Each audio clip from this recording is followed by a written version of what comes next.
à ceux qui n'en ont pas,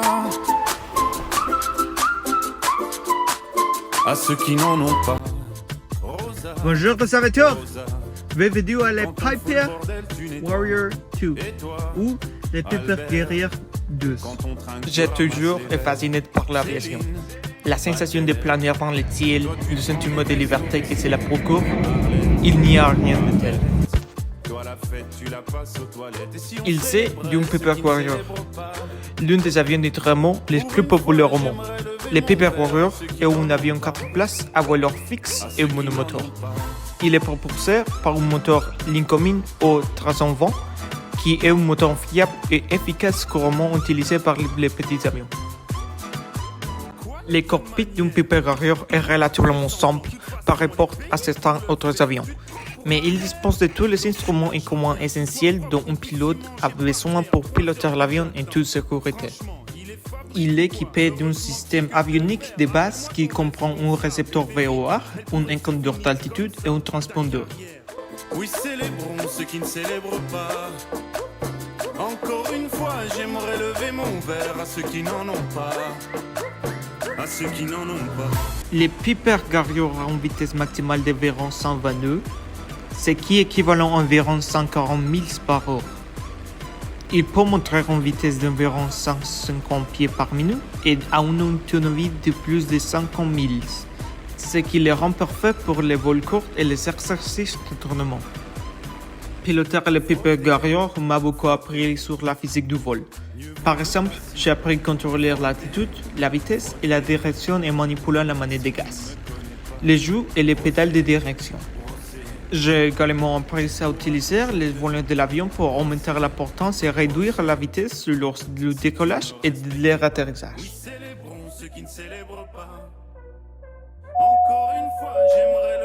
Bienvenue à bord, mesdames et messieurs. Ici votre commande de bord qui vous parle.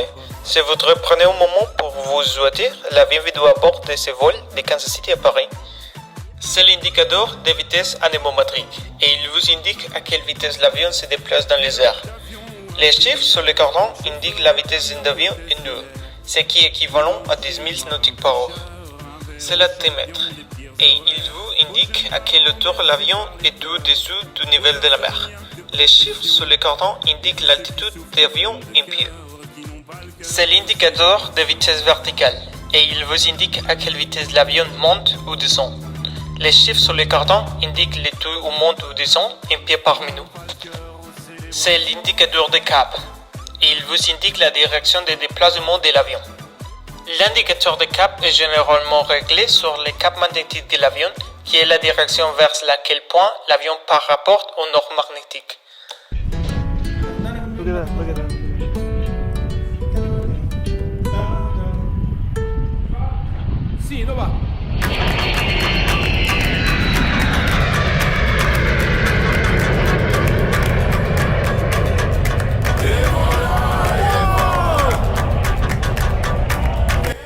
C'est le coordinateur de virage et il vous indique à quel point vos virages sont coordonnés.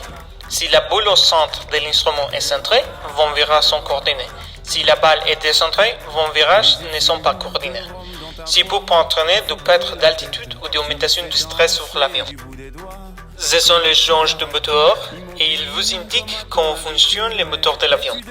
Les jauges indiquent généralement les régimes moteurs, la pression d'huile, la température d'huile et la quantité de carburant. Apprendre à lire et à interpréter ces instruments est un élément crucial pour devenir un pilote sûr et compétent. Il faut tant de la pratique pour devenir compétent.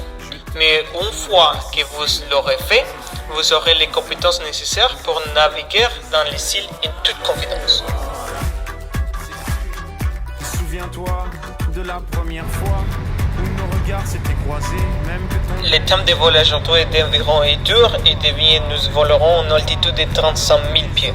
Nous prévoyons d'arriver à Paris vers 7 heures locales. Avant de décoller, je voudrais vous rappeler quelques conséquences de sécurité importantes. Veuillez vous assurer de que votre ceinture de sécurité est attachée à tout votre tel, que votre siège est en position verticale et votre tablette est relevée. Si vous avez des engagements, voulu les changer en toute sécurité dans les compartiments situés au-dessous de votre siège ou sous les sièges devant vous.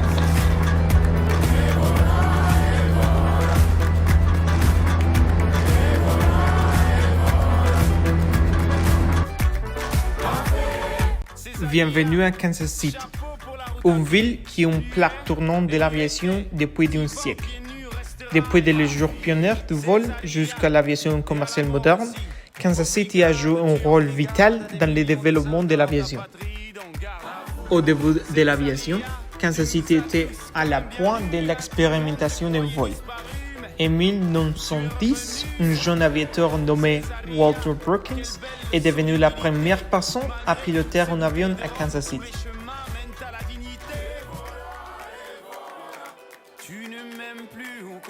Brookins était membre de l'équipe d'exposition des frères Wright et son vol a été un événement majeur pour la ville.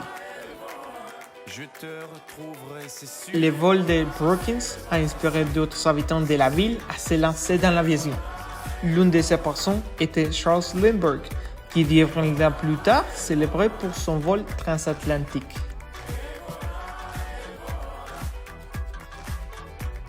TWA, fondée à Kansas City en 1930, était une compagnie aérienne pionnière qui a contribué à façonner l'industrie de l'aviation moderne. Elle était un leader du transport aérien international, de la technologie innovante et du service clientèle, fixant ainsi la norme pour autres compagnies aériennes. Bien qu'elle ait cessé ses activités en 2001, l'héritage de TWA continue d'être célébré à Kansas City et dans le monde entier. Elle est rappelée pour son engagement à faire progresser l'aviation et ses contributions à l'industrie.